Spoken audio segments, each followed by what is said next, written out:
Hello students, welcome to my YouTube channel. हम class +1 chemistry का chapter chemical bonding and molecular structure कर रहे हैं। हम इसके अंदर जो है वो एमसीक्यूज कर रहे हैं। एमसीक्यूज के साथ साथ हम जो है वो पूरे कंसेप्ट को भी समझ रहे हैं।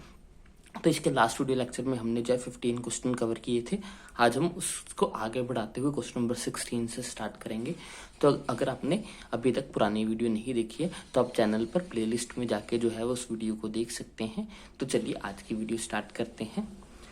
क्वेश्चन नंबर 16 है हमारे पास, Born Haber cycle is use to determine. जो बॉर्न हार्बर साइकिल है उसको किसके लिए यूज किया जाता है? तो उसको जो है वो लैटिस एनर्जी फाइंड आउट करने के लिए किया जाता है। किसी भी क्रिस्टल की लैटिस एनर्जी को फाइंड आउट करने के लिए हम जो है बॉर्न हार्बर साइकिल को जो है वो यूज करते हैं। तो इसके लिए ऑप्शन बी लैटिस एनर्जी जो है वो हमारा राइट आंसर होगा।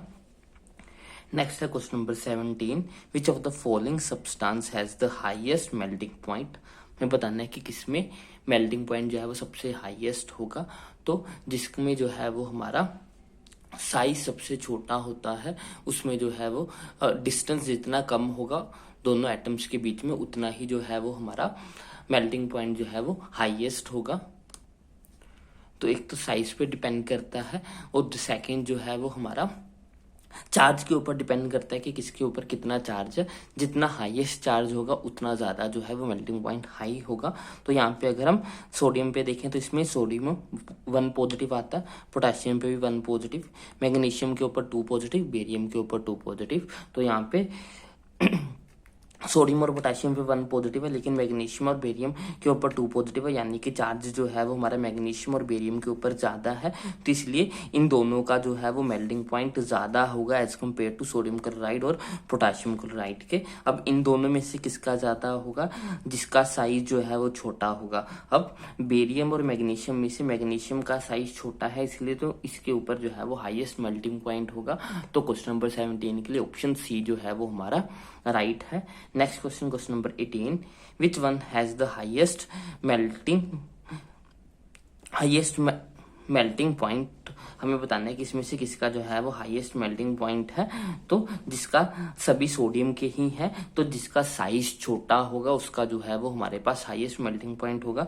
तो यहाँ पे सोडियम फ्लोराइड फ्लोरीन का साइज जो है बाकी सब सारी हैलोजन फैमिली से छोटा है, सबसे छोटी साइज में होती है हैलोजन फैमिली में फ्लोरीन सबसे छोटा होता है। तो इसलिए जो है वो हमारा सोडियम फ्लोराइड जो है वो इसमें इसका साइज बाकी सबसे जो है वो छोटा होगा। तो इसलिए इसका जो है वो मेल्टिंग पॉइंट सबसे ज्यादा होगा। तो क्वेश्चन नंबर 18 के लिए ऑप्शन बी जो है वो हमारा राइट होगा। नेक्स्ट है आयनिक रिएक्शंस अकर इन। तो आयनिक रिएक्शंस है वो किसमें होती है? तो आयनिक रिएक्शन जो है वो एक्वस सॉल्यूशन में होती है या फिर ऑर्गेनिक सॉल्वेंट्स में होती है जिनकी हाई पोलैरिटी होती है। क्योंकि आयनिक रिएक्शंस में आयंस का डिसोशिएट होना जरूरी है। तो इसके लिए जो है वो ये डिसोशिएशन या तो एक्वस सॉल्यूशन में होती है या फिर ऑर्गेनिक सॉल्वेंट में होती है जिनकी हाई पोलैरिटी होती है। तो क्वेश्चन नंबर 19 के लिए ऑप्शन ए हमारा राइट होगा, aqueous solution and the organic solvents of high polarity. Next है क्वेश्चन नंबर 20,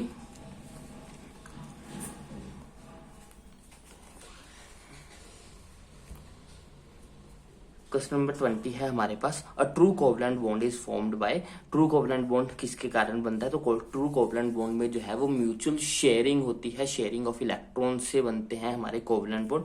तो इसके लिए ऑप्शन बी हमारा राइट होगा, mutual sharing of electron. Covalent bond जो है वो शेयरिंग ऑफ इलेक्ट्रॉन से ही बनते हैं। Next question, question number 21, the formal charge on the 3 oxygen atom in O3 molecule are. हमें जो है फॉर्मल चार्ज बताने हैं तीनों ऑक्सीजन के ऊपर O3 मोलिक्यूल के अंदर। तो फॉर्मल चार्ज निकालते हैं। पहले तो हम O3 का डायग्राम बना लेते हैं। तो O3 जो है वो हमारे पास इसमें एक ऑक्सीजन डबल बॉन्ड होती है और एक ऑक्सीजन जो है वो सिंगल बॉन्ड होती है। यहाँ पे एक लोन पेयर, यहाँ पे जो है वो हमारे पास 3 लोन पेयर प्रेजेंट होते हैं और इसके ऊपर हमारे पास 2 लोन पेयर जो है वो प्रेजेंट होते हैं। मान लेते हैं ये ऑक्सीजन 1 है, ये ऑक्सीजन 2 है, ये ऑक्सीजन 3 है। तो हमें जो है वो इनके ऊपर फॉर्मल चार्ज फाइंड आउट करना है। फॉर्मल चार्ज का फॉर्मूला क्या होता है? फॉर्मल चार्ज का फॉर्मूला होता है number of valence electron minus number of lone pair electron minus half of bonding electrons. तो पहले तो ऑक्सीजन है तीनों में, तो ऑक्सीजन पहली ऑक्सीजन के लिए निकालेंगे हम। पहली ऑक्सीजन के लिए क्या, ये पहली ऑक्सीजन मानी है हमने, तो इसके ऑक्सीजन के वैलेंस इलेक्ट्रॉन कितने होते हैं? ऑक्सीजन में टोटल 8 इलेक्ट्रॉन होते हैं, कॉन्फ़िगरेशन 2 6, तो ये वाले हमारे वैलेंस इलेक्ट्रॉन होंगे। तो इसमें total 6 valence electron minus number of lone pair electrons. Lone pair कितने हैं? लोन पेयर 2 है और हर पेयर में 2 2 इलेक्ट्रॉन है, 1 2 3 4, टोटल इलेक्ट्रॉन कितने हो जाएंगे?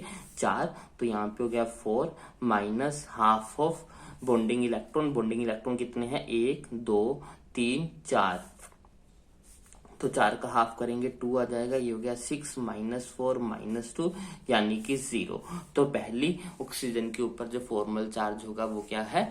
0। अब दूसरी ऑक्सीजन के ऊपर देख लेते हैं। ऑक्सीजन में वैलेंस इलेक्ट्रॉन तो सेम ही रहेंगे, माइनस इसमें लोन पेयर कितने? इसमें एक ही लोन पेयर है, एक पेयर में 2 इलेक्ट्रॉन आएंगे, तो यहाँ पे 2 हो गया, माइनस हाफ ऑफ इसमें बॉन्डिंग इलेक्ट्रॉन कितने हैं?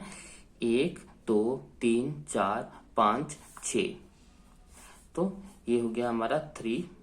तो 6 माइनस 2 माइनस 3, तो 6 में से 2 माइनस करेंगे 4, 4 में से 3 माइनस करेंगे 1 प्लस का, तो इसके ऊपर जो फॉर्मल चार्ज है सेकंड ऑक्सीजन के ऊपर वो है हमारा +1।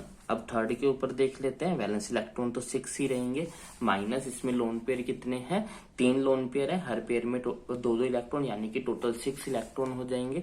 तो -6 minus half of bonding electron कितने हैं इसमें? 1 2 2 ही है, तो यहाँ पे 2 हो गया, ये कट के 1 आ गया। 6 में से 6 माइनस करेंगे 0, तो आंसर आ जाएगा -1। तो पहली ऑक्सीजन का 0, सेकेंड ऑक्सीजन का +1, थर्ड ऑक्सीजन का -1।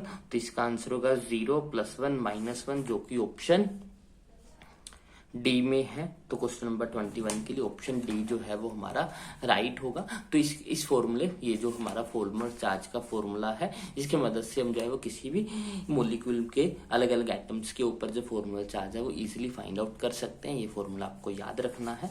नेक्स्ट क्वेश्चन देखते हैं, question number 22। Which of the following statements concerning a covalent bond is false. हमें बताना है कि इनमें से कौन सी स्टेटमेंट कोवलेंट बॉन्ड के बारे में गलत है।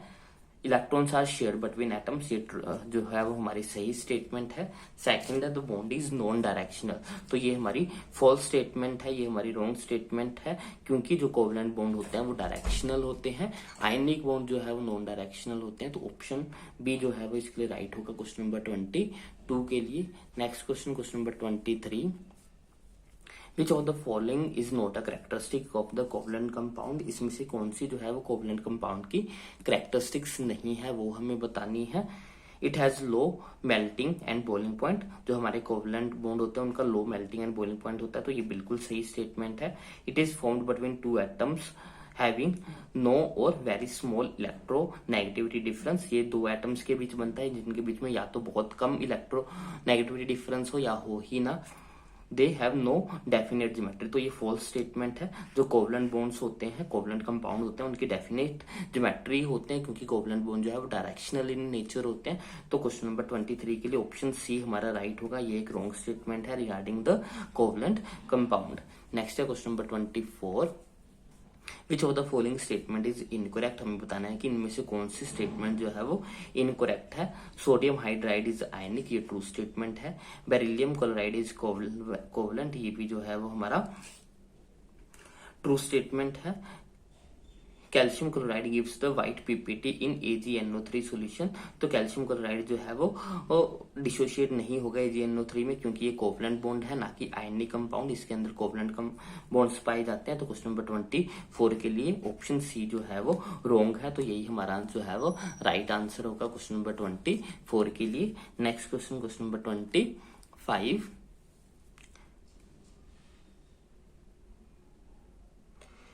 विच of the following statement about the lithium chloride and the sodium chloride is wrong. हमें बताना है कि इनमें से लिथियम क्लोराइड और सोडियम क्लोराइड के लिए कौन सी स्टेटमेंट जो है वो रॉन्ग है। Lithium chloride has lower melting point than the sodium chloride, ये ट्रू है, क्योंकि लिथियम का जो साइज है वो छोटा है। Lithium chloride dissolved more in organic solvents whereas sodium chloride does not, ये भी जो है वो हमारा ट्रू स्टेटमेंट है। Lithium chloride would ionize more in water more than NaCl। जो हमारा लिथियम क्लोराइड होगा वो ज्यादा आयोनाइज होगा as compare to sodium chloride. तो ये रॉन्ग स्टेटमेंट है, क्योंकि लिथियम क्लोराइड जो है वो कोवलेंट नेचर है, इसमें कोवलेंट बॉन्ड पाया जाता है ना कि आयनिक बॉन्ड, तो इसलिए जो है वो ये ज्यादा आयनाइज नहीं होगा। तो क्वेश्चन नंबर 25 के लिए ऑप्शन सी जो है वो हमारा राइट होगा, ये एक रॉन्ग स्टेटमेंट है। नेक्स्ट है, विच of the following when dissolved in water forms solution which is non conducting. हमें बताना है कि इनमें से किसको अगर हम पानी में डिसॉल्व करेंगे तो एक ऐसा सॉल्यूशन बनेगा जो नॉन कंडक्टिंग है, यानी जिसमें इलेक्ट्रिसिटी पास नहीं होती। इलेक्ट्रिसिटी पास जो है वो due to the presence of ions होते हैं। अब जो कंपाउंड जो है वो पानी में आयंस प्रोड्यूस नहीं करेगा वो जो है वो नॉन कंडक्टिंग सॉल्यूशन बनाएगा।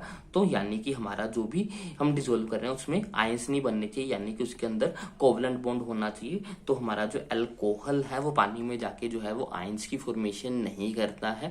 तो इसलिए क्वेश्चन नंबर 26 के लिए ऑप्शन सी जो है वो हमारा राइट हो जाएगा। Next question, question number 27, which the compound which contain ionic as well as covalent bond is. ऐसा कंपाउंड जिसमें आयनिक और कोवलेंट दोनों बॉन्ड पाए जाते हैं। तो पोटाशियम साइनाइड के अंदर आयनिक और कोवलेंट जो है वो दोनों बॉन्ड मिलते हैं हमारे पास। नेक्स्ट है क्वेश्चन नंबर 28,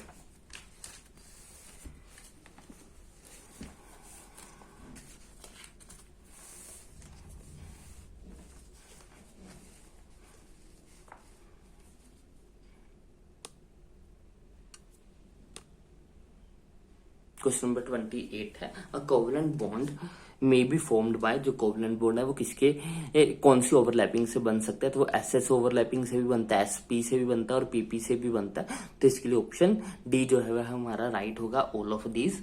नेक्स्ट है question number 29, lateral overlap of p orbital leads to the formation of. जो लेटरल यानी कि side wise overlapping of p orbital से हमें जो है वो पाई बॉन्ड की फॉर्मेशन देखने को मिलती है। तो क्वेश्चन नंबर 29 के लिए ऑप्शन ए जो है वो हमारा राइट होगा। Next question, question number 30, the fluorine molecule is formed bye. जो हमारा फ्लोरीन मोलिक्यूल है वो कैसे बनता है? तो उसमें जो है वो हमारी PP की जो है वो हमारी एंड टू एंड ओवरलैपिंग होती है, यानी कि ऑप्शन बी हमारा राइट होगा। साइड वाइज ओवरलैपिंग नहीं होती, सिंगल बॉन्ड की फॉर्मेशन होती है, सिग्मा बॉन्ड की फॉर्मेशन होती है, जो कि PP end to end overlapping होती है इसमें। तो क्वेश्चन नंबर 30 के लिए ऑप्शन बी जो है वो हमारा राइट होगा। तो ये थे आज के क्वेश्चन। नेक्स्ट क्वेश्चन जो है वो हम नेक्स्ट वीडियो लेक्चर में करेंगे। आई होप आपको ये क्वेश्चन जो है वो अच्छे से समझ में आए होंगे। अगर आपको कोई भी डाउट हो तो हम मुझे कमेंट सेक्शन में लिख सकते हो। अगर आपको वीडियो अच्छी लगी हो तो इसको लाइक करें, शेयर करें और चैनल को जरूर सब्सक्राइब करें। Thanks for watching, bye bye, take care. बहुत जल्द मिलते हैं एक नई वीडियो के साथ।